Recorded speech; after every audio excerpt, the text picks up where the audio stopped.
ગુજરાતીઓ હિંસક તો ખરા હો. આપણે ગુજરાતીઓ વાયલેન્ટ તો ખરા. આખા વર્ષમાં એક દિવસ કાપી કરી નાખીએ.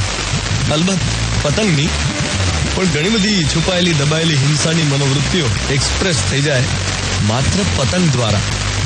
કોઈ મારો પતંગ કાપી જાય આવું તો કેવી રીતે ચાલે? હવે તો હું એના 5 પતંગ ના કાપું ત્યાં સુધી મને ચેન નહીં મળે.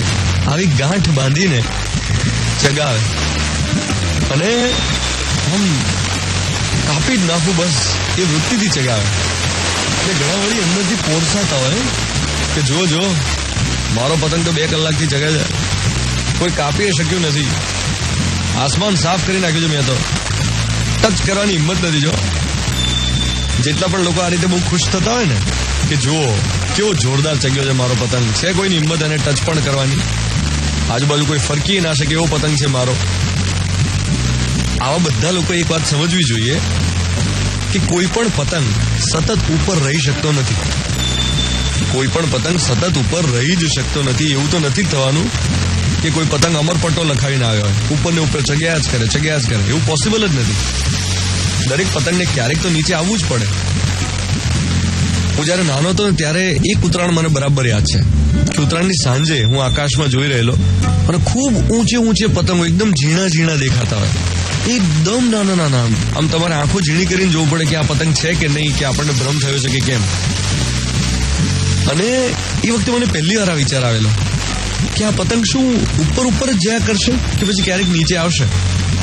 બાળપણમાં તો આવા સવાલો થાય ને. અને પછી એનો જવાબ મળી જ ગયેલો કે સતત તો ઉપર કોઈ રહી જ ના શકે ને, નીચે તો આવવું જ પડે ને.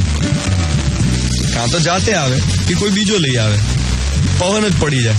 દરેક પતંગને છેલ્લે તો નીચે ખેંચી જ લેવો પડે. અને દરેક સફળ માણસ જો આ વાત પચાવી જાણે તો એને ક્યારેય નિષ્ફળતા નડે જ નહીં. આજનો મોર્નિંગ મંત્ર, ઉત્તરાયણના તો નામમાં જ ઉત્તરાયણ છે ભાઈ. ઉત્તરાયણ એ તો એકલા અટુલા આકાશને નીચે ઉતારવાનો અવસર છે. રમેશ પારેખ એવું કંઈક કહેતા કે પતંગ આકાશને એવો સંદેશ આપે છે કે ઉત્સવના રંગમાં આકાશ તું ડૂબકી મારીને ગા, આભ તું આવ જરા નીચે, થોડું હળવું થા.